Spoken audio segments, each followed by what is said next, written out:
taxis ranks that we have. And from here you can take a taxi to different places, whether you go to work, whether you go to Johannesburg, you can get your taxi here. And then just further up, you'll see on the right hand side the lady standing selling food. Some of them sell what we call vetkoek. Vetkoek is like a donut, but it's more spicy donut. And the others, they sell some bread, and others sell different kinds of things. But you can get your hair cut. Did you see that guy just got a haircut? Any gentleman wanting to do a haircut? We can stop. I'm sure Johnny would want again. And the British said, guys, the first two people to trade with it. Now folks, for the first time in the world's history, out of the line of fire. And what started off, us were thrown into the crowd of kids, and the police started using live. So we're on our way to Johannesburg from the Kruger National Park, and we stopped at this place called the Mac Waterfalls. It's very beautiful scenery here.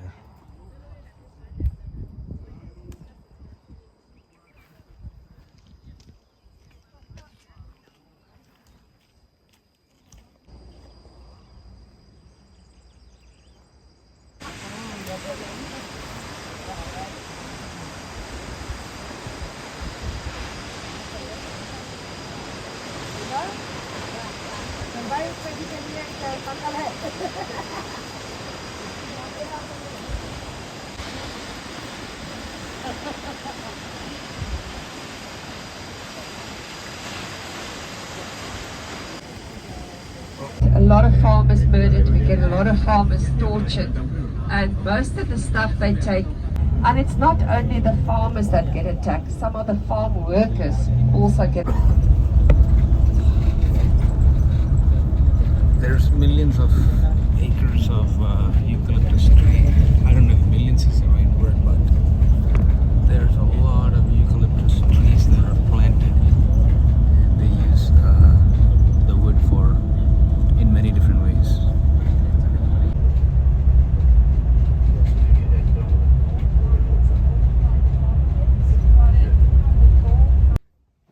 So we have arrived at our hotel in Johannesburg.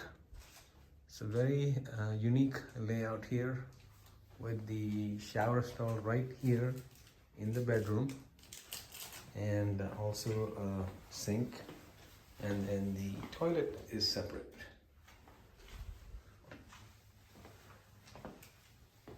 Probably in the night it may light up. Oh, we got the green light to walk.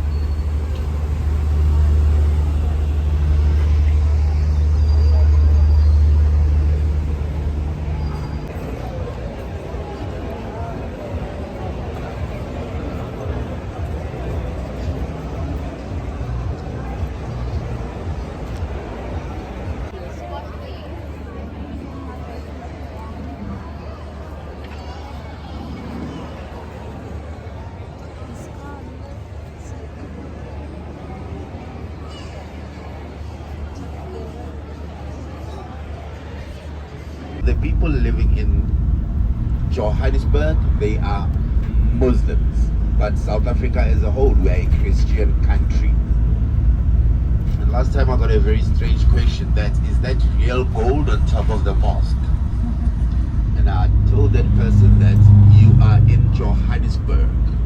The picture of the sign, after that we'll be on our way. We may go.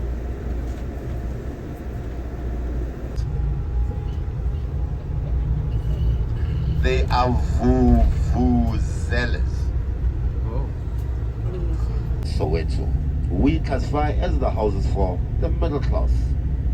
And the houses on the left-hand side, these are the houses in Soweto. We classify as the houses for the rich. Only divided by the street we are driving on. Soweto, it's not like other parts of South Africa that everyone is far away from each other. Together in the township of Soweto. That's because here in Soweto we've got something that is called Ubuntu. Ubuntu means humanity. So we always live together here in the township of Soweto. And also your neighbor. Your neighbor is not just your neighbor. Your neighbor, it's like your extended family member. And whenever you've got a problem, you can always go to your neighbor and they'll help you the best way they can. Yeah, because it is quite hot today.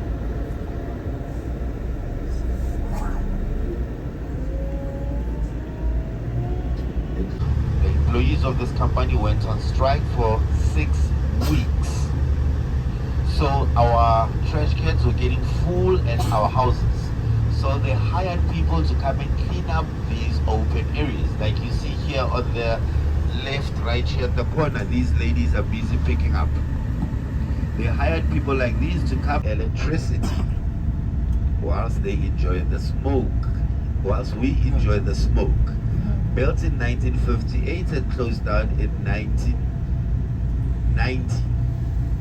Companies sponsored local artists to come paint both of these towers. One of the companies, Vodacom, the other one, so.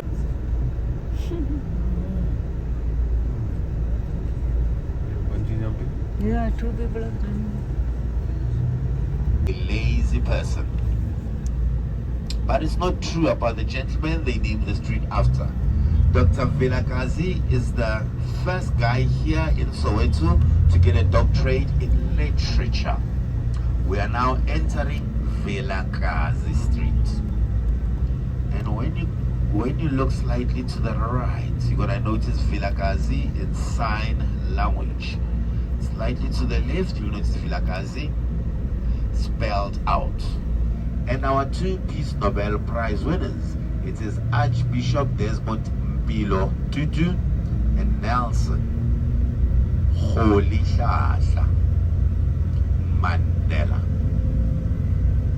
We're firstly gonna drive slowly past the house of the Archbishop, even though you cannot see much of the house because of all the trees that are planted inside his yard. The house that I'm talking about is coming up on the left-hand side.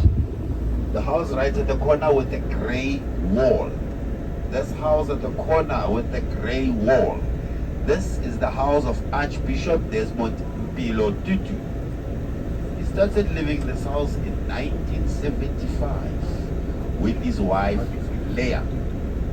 They were blessed with 4 kids, and yes, Mr. Tutu had a son by the name of Trevor, who is the one that's taking care of the house. And Mr. Tutu and Mr. Nelson Mandela didn't live along the street at the same time.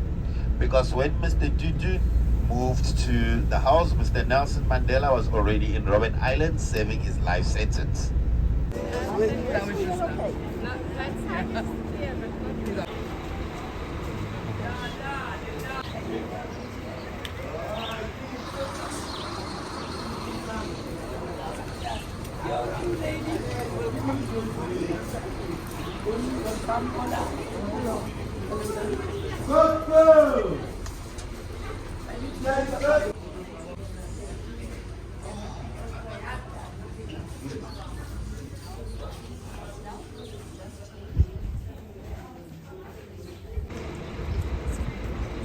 Apartheid Museum.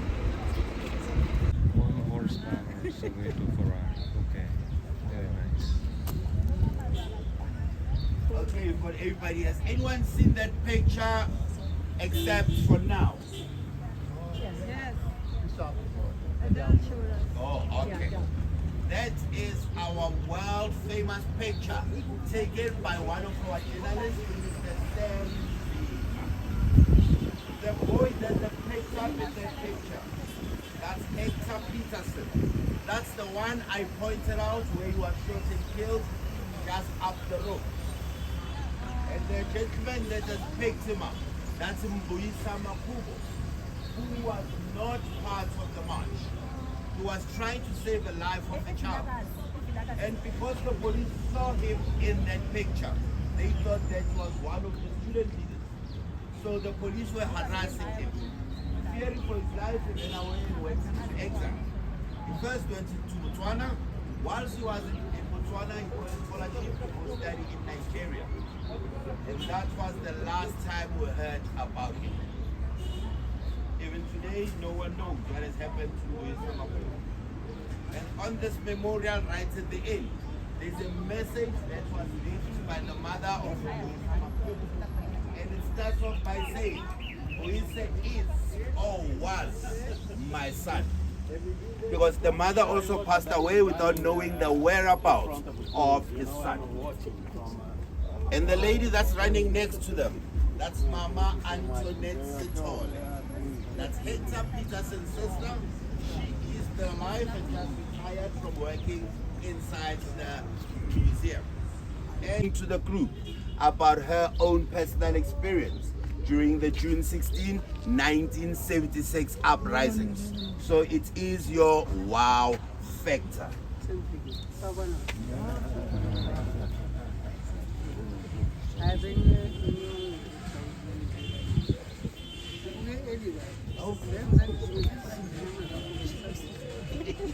Okay, ladies and gentlemen, this is Mama Antoinette. Mama, this is the group.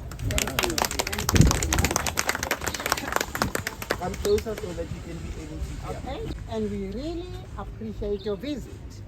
Well, about the photo, the day was thoroughly planned. You know, we were told in 1975 that things are going to change in the new year. But you know how students are like. We'll see when the time comes. Yes, the new year came and we're very excited.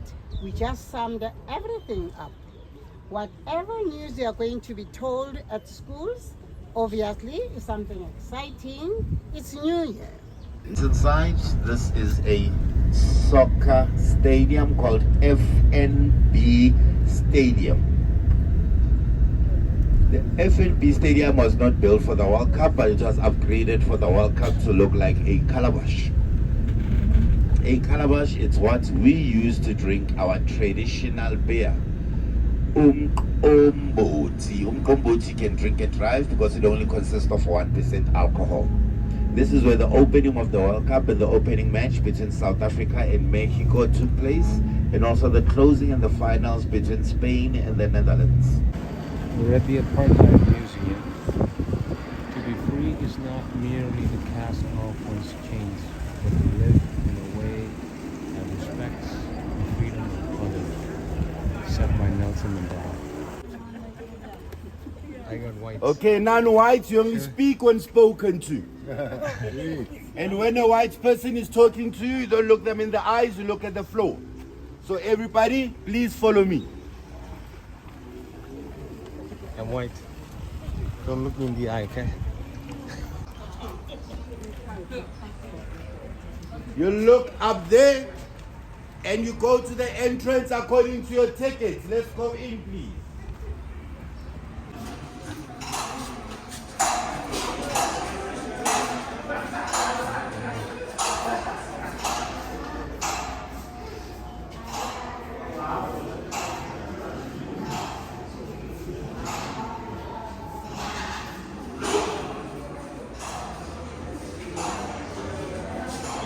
For black people, in the middle it is for colored and Indians, the last one it is for white people. I know in other countries calling people colored is a bad word, but in South Africa we do have a race that are classified as colored, and they prefer to be called colored.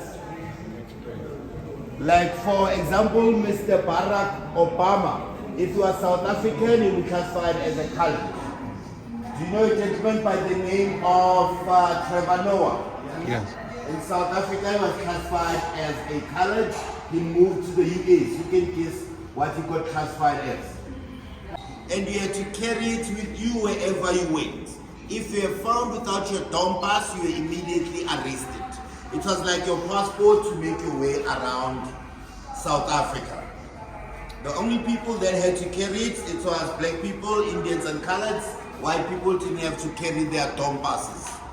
And at times when you went to apply for your dom pass and they were not sure which race to put you under, they'll do certain tests. They'll take a pencil, put it in your hair, then they say shake your head. When the pencil fell off, that means you're moving up in the world. You'll be classified as black anymore, but you'll be classified as colored, which meant a slightly better living condition. Or at times they'll measure how thick are your lips, how wide is your nose. Or they'll just randomly ask you, If I may ask you, sir, when you're about 20 years old, how tall were you with the show of your hand? Okay, this is the sign he used. If you ask a black South African, then how tall were you? This is the sign we use. That's because we believe that a human spinal cord grows up straight. So we measure human beings in this way. Only animals are the ones who measure this way because their spinal cord goes this way. They knew about that and they'll ask you that question. And we do have people that move from one race to another race. But you don't have anyone that moves from being black and got classified as white. And you don't have anyone that moved from being white and got classified as black. Right now we're gonna move out of the classification chamber. The white people gonna go out and up the ramp. The non-whites, you can use the stairs. An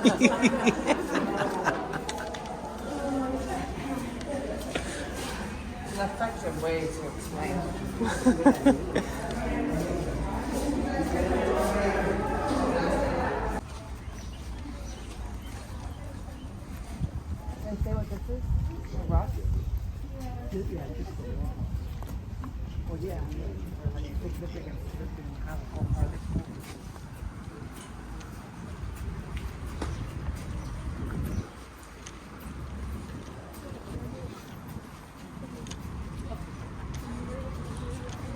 Being it's an African.